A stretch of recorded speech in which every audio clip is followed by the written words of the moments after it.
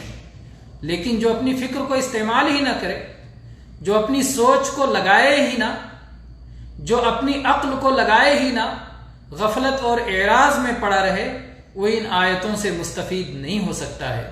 ان آیتوں سے وہی فائدہ اٹھا سکتا ہے جو اپنی فکر کو، اپنی عقل کو، اپنی ذہن کو، اپنے اللہ کی دی ہوئی صلاحیت اور سوجھ بوجھ کو استعمال کرے، وہی اس سے فائدہ اٹھا سکتا ہے، اس کے بغیر وہ فائدہ نہیں اٹھا سکتا۔ تو یہاں اللہ تبارک و تعالیٰ بتاتا ہے کہ دنیا کی رونقیں اور دنیا کی آرائش و زیبائش، کچھ بھی دنیا میں مل جائے، سب کچھ گھڑیوں کے لیے ہے، کچھ وقت کے لیے ہے، اس کی مدت بہت تھوڑی ہے، وہ فنا کے گھاٹ اترنے والی ہے، زوال اور اضمحلال ہی اس کی قسمت ہے۔ اس لیے اگر کوئی شخص چاہتا ہے کہ ایسی نعمت ملے جس میں زوال نہ ہو، تو اس دنیا کے بجائے دوسری دنیا کے بارے میں سوچے، جس دوسری دنیا کی خبر محمد الرسول اللہ صلی اللہ علیہ وسلم لے کے آئے ہیں، اور جس دنیا کی طرف اللہ بلاتا ہے۔ اگلی آیت میں اللہ تعالیٰ نے فرمایا واللہ یدعو الی دار السلام ویہدی من یشاء الی صراط مستقیم، اور اللہ وہ ہے جو تمہیں دعوت دیتا ہے سلامتی کے گھر کی طرف۔ دنیا کا گھر کیا ہے؟ دار السلام نہیں ہے، یہ دار الآفات ہے، یہ دار البلا ہے، یہ دار الامتحان ہے۔ اس کے مقابلے میں دار السلام ہے۔ جو دنیا میں عیوب ہیں، جو دنیا میں کمیاں ہیں، جو دنیا میں خامیاں ہیں، جو دنیا میں زوال اور فنا ہے، یہ کوئی بھی عیب آخرت کے گھر میں نہیں ہے۔ آخرت کا گھر ان سارے عیبوں سے سالم اور محفوظ ہے۔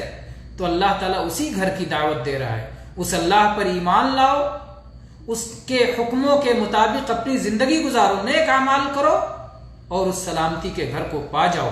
تو اللہ تعالیٰ نے فرمایا واللہ یدعو الی دار السلام، اور اللہ جس کی یہ کتاب ہے قرآن، اللہ جس کا کلام ہے یہ قرآن پاک کے ذریعے اللہ تبارک و تعالیٰ سلامتی کے گھر کی طرف بلا رہا ہے، سلامتی کے گھر کی طرف دعوت دے رہا ہے کہ اس سلامتی کے گھر کے لیے تیاری کرو۔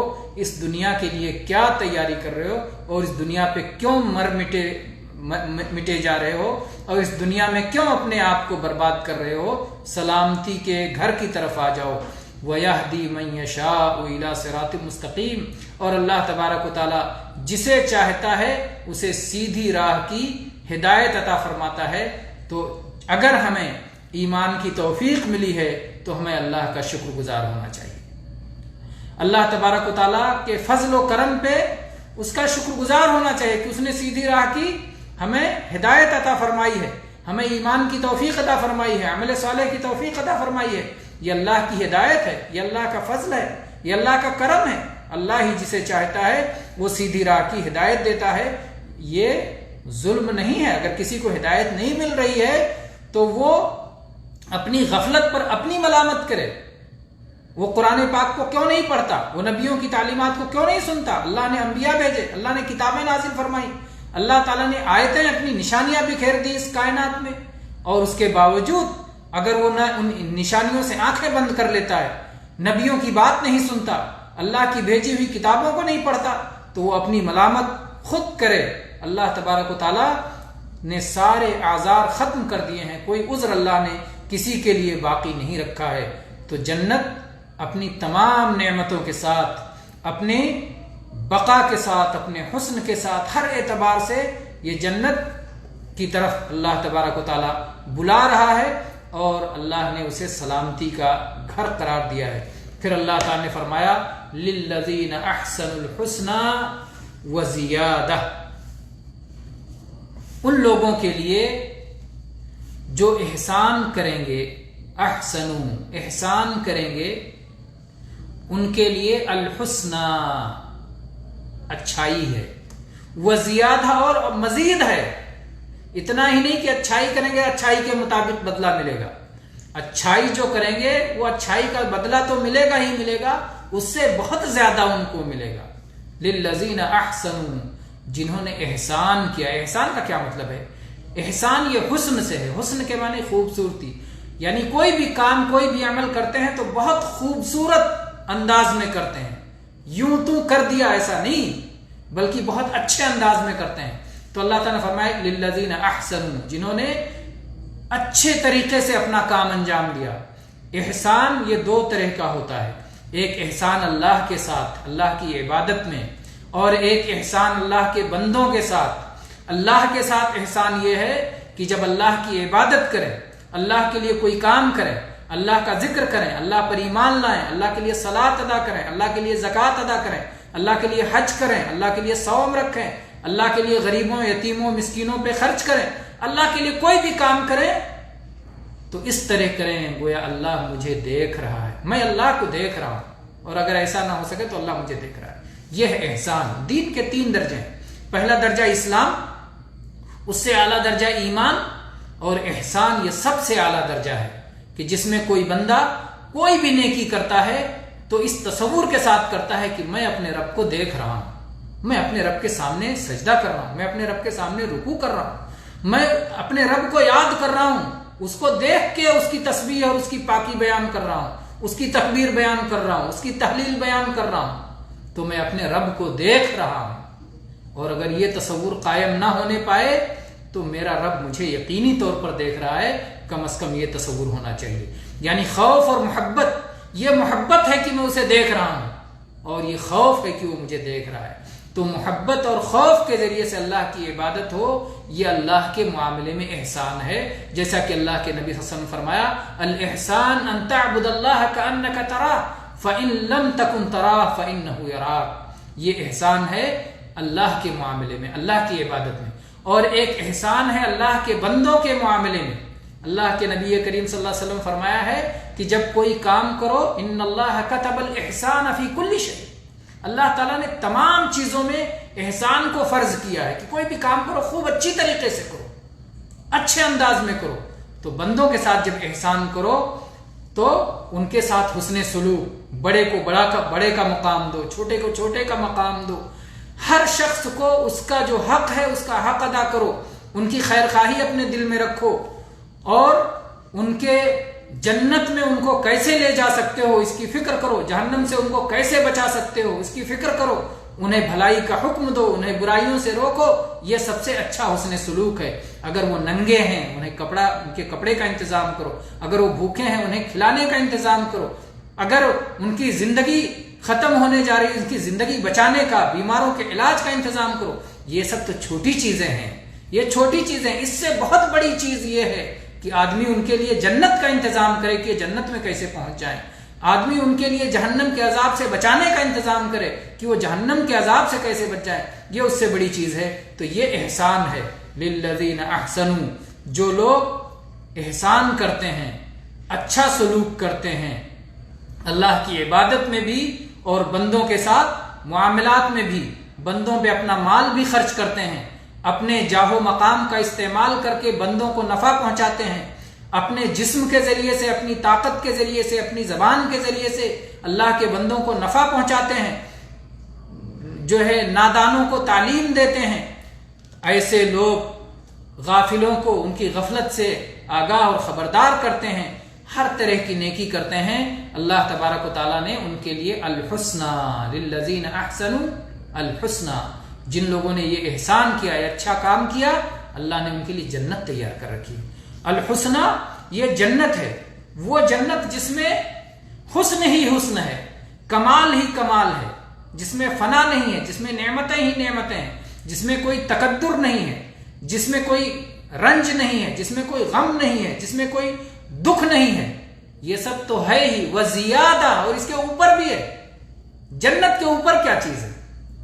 جنت کے اوپر رب کریم کا دیدار ہے، اللہ عز و جل کی طرف نظر کرنا ہے، اللہ کو دیکھنا ہے۔ نبی کریم صلی اللہ علیہ وسلم کی صحیح حدیث ہے، اللہ کے نبی کریم صلی اللہ علیہ وسلم فرمایا کہ جب جنتی جنت میں پہنچ جائیں گے تو اللہ تبارک و تعالی کہے گا جنتیوں خوش ہو۔ جنتی کہیں گے یا اللہ اب اور کیا چاہیے، تو نے جہنم کے عذاب سے بچا لیا، جنت کی نعمتیں ہمیں دے دی، فرشتے چاروں طرف آ رہے ہیں اور سلام ہی سلام ہے، ادھر چاروں طرف سلامتی ہی سلامتی ہے، کسی طرح کی کوئی تکلیف نہیں ہے۔ اللہ تعالیٰ کہتا ہے کیا اے اللہ تو نے، جنتی کہیں گے اللہ تو نے ہمارے چہرے روشن کر دیے، ہمیں خوش کر دیا، شاداب کر دیا۔ اللہ تعالیٰ کہے گا اور تمہیں دینا چاہتا ہوں، میں تم سے راضی ہو جاؤں گا، کبھی ناراض نہیں ہوں گا۔